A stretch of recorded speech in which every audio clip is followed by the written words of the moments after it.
Je m'appelle Thomas. J'ai 58 ans. Et il y a des nuits où je ne dors toujours pas. Pas à cause de ce que j'ai vu dans ma carrière, non. Mais à cause de ce qu'on m'a empêché de voir. À cause des dossiers qu'on m'a interdit d'ouvrir. Pendant 29 ans, j'ai enquêté. 29 ans à chercher la vérité, à servir la justice, à croire que chaque victime méritait des réponses. Mais certains dossiers ne m'ont jamais quitté, précisément parce que je n'ai jamais eu le droit de les ouvrir. Et ces dossiers-là, ceux qu'on cache, ceux qu'on enterre, ceux qu'on fait disparaître, ce sont eux qui hantent mes nuits. Aujourd'hui, je vais vous raconter pourquoi. Je vais vous raconter ce que personne ne dit jamais sur le système, sur les interdictions silencieuses, sur les vérités qu'on ne veut pas que vous sachiez. Je suis né dans une famille modeste. Mon père était ouvrier, ma mère travaillait dans une cantine scolaire. On n'avait pas grand-chose, mais on avait des valeurs. Le respect, l'honnêteté, la justice. Mon père me disait toujours qu'un homme devait défendre les faibles, qu'il fallait se battre pour ce qui était juste. J'ai grandi avec cette idée ancrée en moi. Quand j'avais 12 ans, un de mes voisins a été accusé à tort d'un vol dans le quartier. Tout le monde le montrait du doigt, sa famille était humiliée. 3 semaines plus tard, la police a trouvé le vrai coupable. Mais le mal était fait. J'ai vu cet homme pleurer devant sa porte, j'ai vu sa femme baisser les yeux quand elle croisait les voisins. C'est là que j'ai compris que la vérité, c'était tout. Que sans elle, on détruit des vies. Alors j'ai décidé très jeune que je deviendrais enquêteur. Pas pour le prestige, pas pour le pouvoir. Pour chercher la vérité. Pour que plus personne ne soit accusé injustement. Pour que les victimes aient des réponses. Je croyais sincèrement que tout dossier méritait d'être ouvert, que chaque affaire méritait d'être traitée avec le même sérieux, peu importe qui était impliqué. Quand je suis entré dans la police à 22 ans, j'étais plein d'idéalisme. Je voyais mes collègues plus âgés, fatigués, cyniques parfois, et je me disais que moi, je ne deviendrais jamais comme ça. Les premières années ont été intenses. J'ai travaillé sur des cambriolages, des agressions, des affaires de stupéfiants. Le rythme était soutenu, mais j'adorais ça. Chaque enquête était un puzzle à résoudre, chaque indice était une petite victoire. Je respectais la hiérarchie, je suivais les procédures, je croyais au système. Ma première vraie réussite, c'était une affaire de disparition.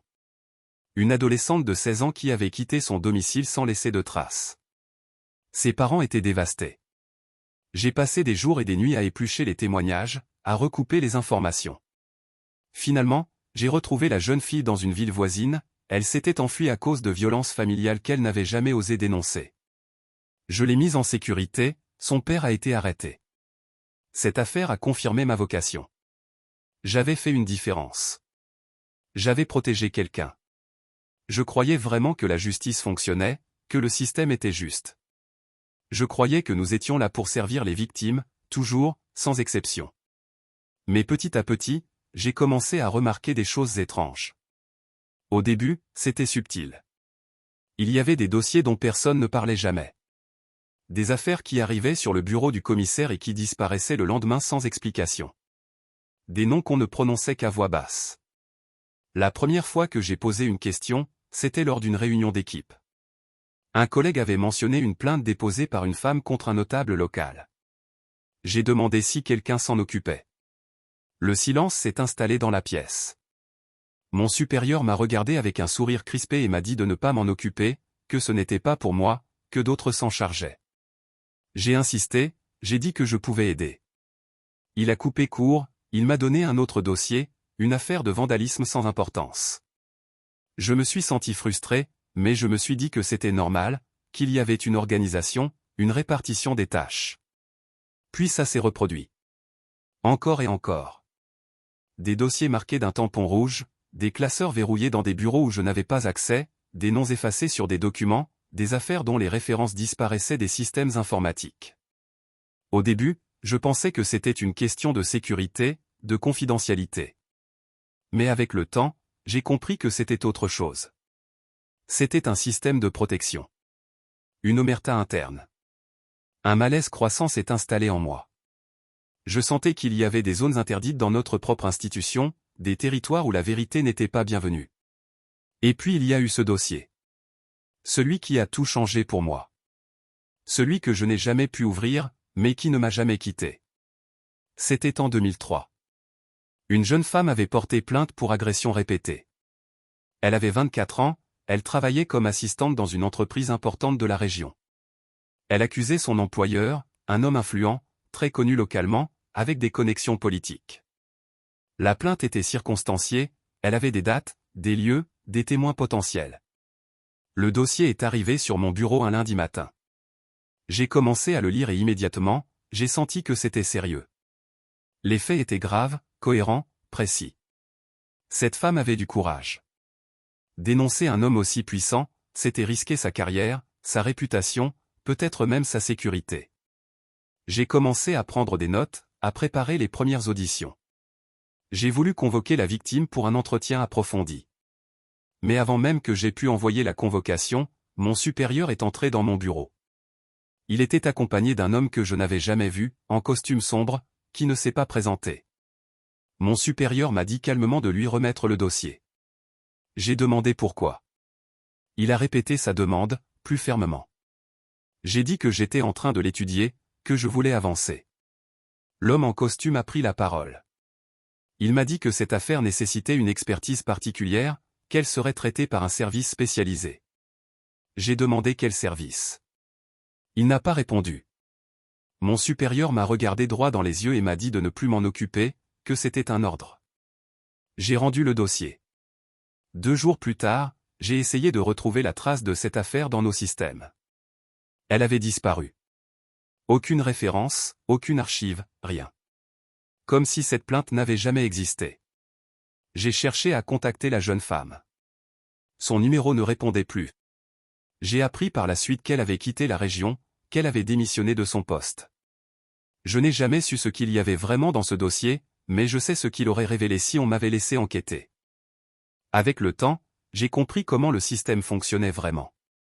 Comment on empêche d'enquêter sans jamais avoir à le dire ouvertement. C'est simple, en fait. Certains dossiers ne sont jamais assignés officiellement. Ils restent dans des circuits parallèles. Quand une plainte arrive et qu'elle concerne quelqu'un de protégé, quelqu'un avec du pouvoir, des relations, de l'argent, cette plainte ne suit pas le chemin normal. Elle est interceptée. Parfois au niveau du commissariat, parfois plus haut, au niveau du parquet. Il n'y a jamais de traces écrites. Pas de procès-verbal, pas d'enquête ouverte, pas de numéro de référence. Officiellement, rien ne s'est passé. La victime a déposé plainte, oui, mais cette plainte disparaît dans un tiroir, dans un coffre, dans une armoire verrouillée. Et ceux qui essaient d'insister, ceux qui posent trop de questions, ceux qui ne comprennent pas les règles non écrites, ceux-là sont écartés. Pas de façon brutale, non. On les mute vers d'autres services, on leur confie des tâches administratives, on les isole progressivement. On crée un climat de peur et d'obéissance. Tout le monde comprend vite qu'il y a des lignes à ne pas franchir, des noms à ne pas prononcer, des affaires à ne pas toucher. Et ceux qui obéissent font carrière. Ceux qui résistent stagnent, ou partent. C'est aussi simple que ça. Le système se protège lui-même. Il protège les puissants. Il protège l'ordre établi. Et les victimes, elles, sont oubliées. Leurs voix sont étouffées. Leurs histoires sont effacées. Les conséquences de tout ça, je les porte encore aujourd'hui. Depuis cette affaire de 2003, je ne dors plus vraiment. Oh, je ferme les yeux quelques heures par nuit, mais ce n'est pas un vrai sommeil. C'est agité, peuplé de cauchemars. Je vois des visages. Des visages de victimes que je n'ai jamais rencontrées, mais que j'imagine. Cette jeune femme de 24 ans, je la vois. Je me demande ce qu'elle est devenue, si elle a réussi à reconstruire sa vie, si elle pense encore à cette plainte qui n'a mené nulle part. Je me demande si elle nous en veut, à nous, la police, la justice, le système qui était censé la protéger. Je me pose des questions sans fin. Aurais-je pu faire plus? Aurais-je dû résister davantage, refuser de rendre ce dossier, aller voir d'autres autorités? Mais qui aurais-je pu aller voir, si le système entier est complice? Cette honte me ronge. La honte de ne pas avoir été à la hauteur de mes idéaux, de ne pas avoir défendu cette femme comme j'aurais dû le faire. Cette culpabilité a eu un impact sur ma vie personnelle. Ma femme a remarqué que je changeais. Je devenais distant, irritable. Je n'arrivais plus à laisser le travail au bureau. Les dossiers me suivaient partout, même ceux que je n'avais pas le droit d'ouvrir, surtout ceux-là. J'ai perdu le goût de ce métier que j'avais tant aimé. Chaque matin, en arrivant au commissariat, je me demandais combien de vérités allaient être enterrées ce jour-là, combien de victimes allaient être sacrifiées sur l'autel des intérêts privés. Ma santé mentale s'est dégradée. J'ai développé de l'anxiété, des crises d'angoisse. J'ai consulté un médecin qui m'a prescrit des somnifères, des anxiolytiques. Mais rien n'y faisait. Les nuits restaient hantées. Les questions restaient sans réponse. Ma fin de carrière a été à l'image de ce que j'étais devenu pour le système, un élément gênant qu'il fallait mettre à l'écart. Après plusieurs années à poser des questions, à manifester mon inconfort, à refuser certaines directives implicites, j'ai été progressivement écarté des affaires importantes. On ne me confiait plus que des dossiers mineurs, des tâches administratives, des rapports à rédiger. Je suis devenu invisible. Mes collègues m'évitaient, comme si j'étais contagieux, comme si ma conscience professionnelle était une maladie. Je n'avais plus accès aux affaires sensibles, bien sûr. J'étais devenu un poids pour la hiérarchie. Quand j'ai pris ma retraite, il y a 3 ans, il n'y a eu aucune cérémonie, aucun hommage, aucun discours. Juste une poignée de main rapide avec mon supérieur et un au revoir froid. 29 ans de service, et je partais comme si je n'avais jamais été là. Je suis parti avec des secrets que je n'ai jamais eu le droit de connaître, avec des questions qui ne trouveront jamais de réponse, avec le poids de toutes ces victimes que je n'ai pas pu aider. Alors pourquoi je parle maintenant, vous vous demandez peut-être. Pourquoi sortir du silence après toutes ces années? Parce que récemment, j'ai vu une actualité qui a réveillé tout ce passé. Une nouvelle affaire, dans une autre région, qui ressemble tellement à ce que j'ai vécu. Une plainte étouffée, des témoins qui se rétractent mystérieusement, une victime qui disparaît des radars. Et j'ai reconnu les mêmes schémas, les mêmes mécanismes, la même machinerie qui broie les vérités dérangeantes. J'ai compris que rien n'a changé. Que le système continue de protéger les mêmes personnes, de sacrifier les mêmes victimes. Et je me suis dit que je ne pouvais plus me taire. Je n'ai plus rien à perdre, aujourd'hui. Je suis à la retraite, je ne dépends plus de cette institution, je ne crains plus les représailles professionnelles. Mais surtout, j'ai un devoir moral envers toutes ces victimes invisibles, celles dont les voix ont été étouffées, celles dont les histoires ont été effacées. Le silence me hante plus que la peur. Pendant toutes ces années, je me suis tu par obéissance, par prudence, par lâcheté peut-être. Mais ce silence ne m'a apporté que du tourment. Alors aujourd'hui, je choisis de parler, même si ça ne change rien, même si personne ne m'écoute, même si le système reste le même. Je parle parce que c'est la seule chose qui me reste à faire pour essayer de retrouver un peu de paix. Je voudrais terminer avec un message. D'abord aux jeunes enquêteurs, à ceux qui entrent dans ce métier avec les mêmes idéaux que j'avais autrefois. Restez vigilants. Ne laissez personne vous dire qu'un dossier ne mérite pas d'être ouvert.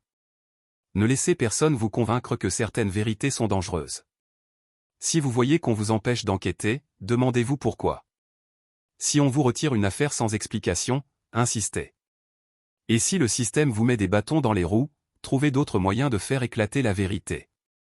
Ne devenez pas comme ceux qui m'ont ordonné de fermer les yeux. Aux citoyens, à vous tous qui faites confiance à la justice, qui pensez que le système protège tout le monde de la même façon, sachez que ce n'est pas vrai.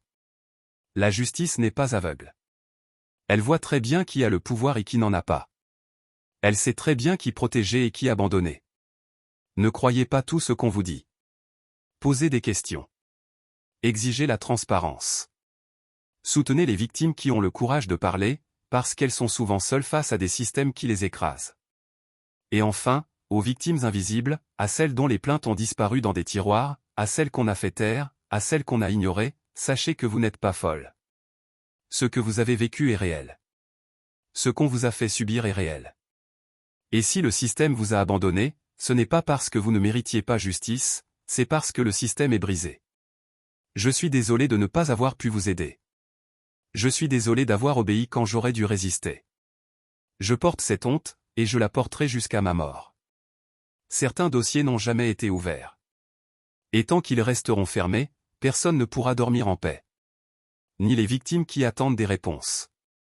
Ni les enquêteurs qui ont fermé les yeux. Ni ceux qui ont donné les ordres. Ces dossiers sont comme des fantômes qui hantent nos institutions, qui hantent nos consciences. Ils nous rappellent que la vérité ne disparaît jamais vraiment, qu'elle reste là, enfouie, attendant le jour où quelqu'un aura le courage de l'exhumer. Je ne sais pas si ce jour viendra. Je ne sais pas si les dossiers qu'on m'a interdit d'ouvrir seront un jour révélés au grand jour. Mais je sais une chose. Tant que nous acceptons le silence, tant que nous acceptons que certaines vérités restent cachées, tant que nous acceptons que la justice soit à deux vitesses, nous sommes tous complices.